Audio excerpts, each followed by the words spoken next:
Bom dia, pessoal! Na aula de hoje, estamos no grupo 6, no capítulo 26, no alvo da palavra. E a teoria se encontra nas páginas 310 até a 313. Na aula de hoje, nós vamos trabalhar ortografia. E para trabalharmos com a ortografia, vamos começar lendo um texto que se encontra na apostila de vocês. Em 2018, um time de futebol composto de garotos com idades entre 11 e 16 anos e seu treinador de 25 ficaram presos por mais de 2 semanas em uma caverna situada na Tailândia. Durante todo esse tempo, passaram fome e frio, até serem resgatados. Todos eles deram uma verdadeira lição de bravura, pois não foi uma experiência fácil.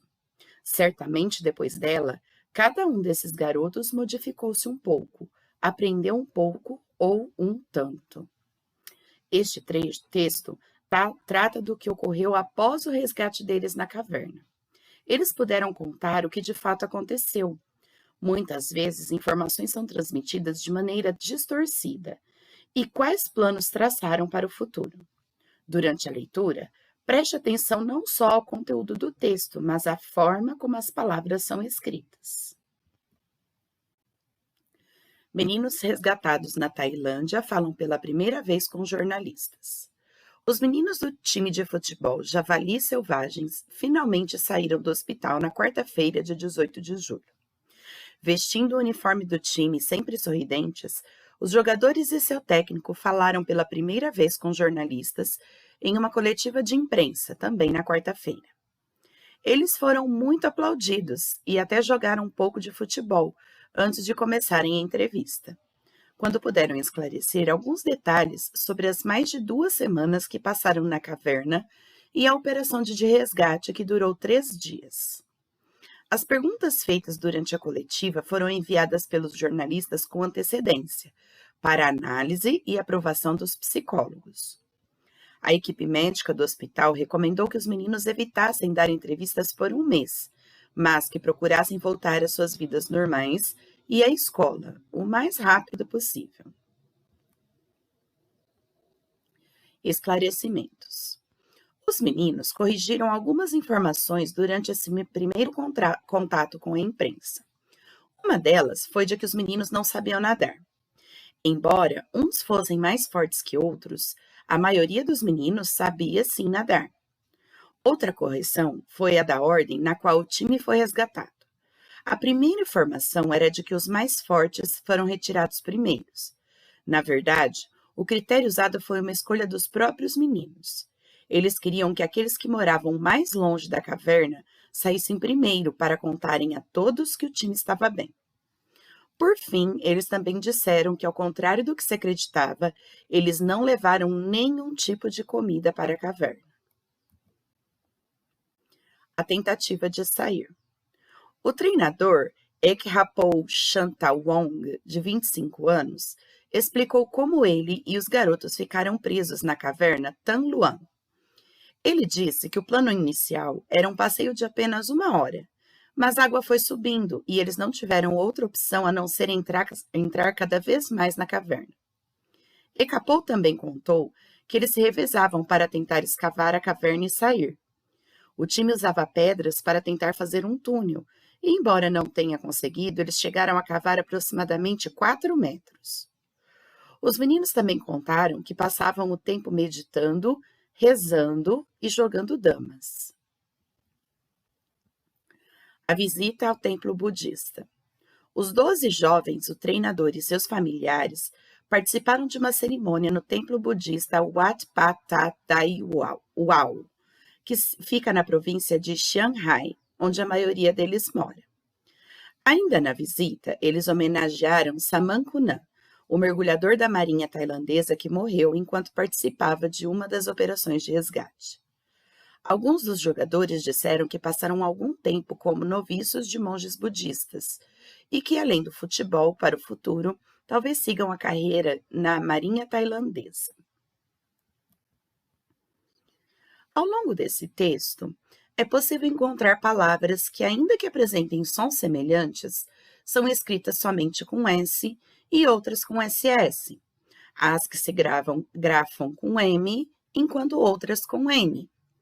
Percebe-se ainda diferenças sonoras relacionadas ao uso da letra H.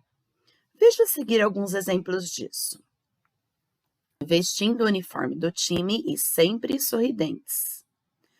A equipe médica do hospital recomendou que os meninos evitassem dar entrevistas, mas que procurassem voltar às suas vidas normais.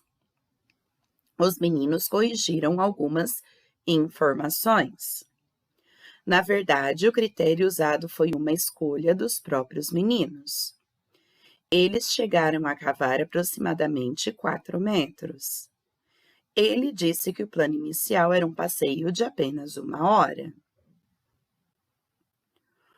Observe que no caso de SISS e MN, a pronúncia é bastante parecida. Por que então grafias são diferentes? Em relação a SISS, existem diversas regras. Algumas delas orientam o seguinte: em início ou final de palavra, usamos sempre um único S. Aí nós temos os exemplos: sagacidade, satisfação, sublime, atlas, inglês, tênis. No meio de palavra e entre duas vogais, usamos SS. Aí os exemplos: essencial, seção, necessidade, expressão, assim e possível. Quanto ao M e N, a regra é esta: em final de palavras ou antes de P e B, usa-se M. Lâmpada, ontem, importância, umbigo, origem, sombra. No meio de palavras e antes de qualquer letra que não seja P ou B, usa-se N. Inteiro, levantar, bronquite, tinta, sentir, nunca. A letra H apresenta diversas regras. 2 delas são as seguintes. Em início de palavra, a letra H é usada, ainda que não seja pronunciada, por questões etimológicas, ou seja, que dizem respeito à origem da palavra. Então, apesar de não pronunciarmos, na palavra original, ou a palavra de onde ela veio, existia o H, então, por isso, ela é escrita com H. Como exemplos, nós temos hoje, helicóptero, hélice, hábito, história, humildade. A letra H é usada na formação de dígrafos: galho, ninho, coelho, melhor, achar, ganhar.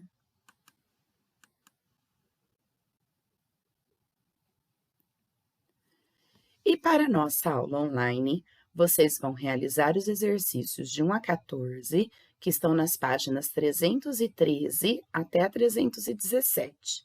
Se tiverem alguma dúvida, anotem e na aula ao vivo a gente tira essa dúvida. Até daqui a pouco.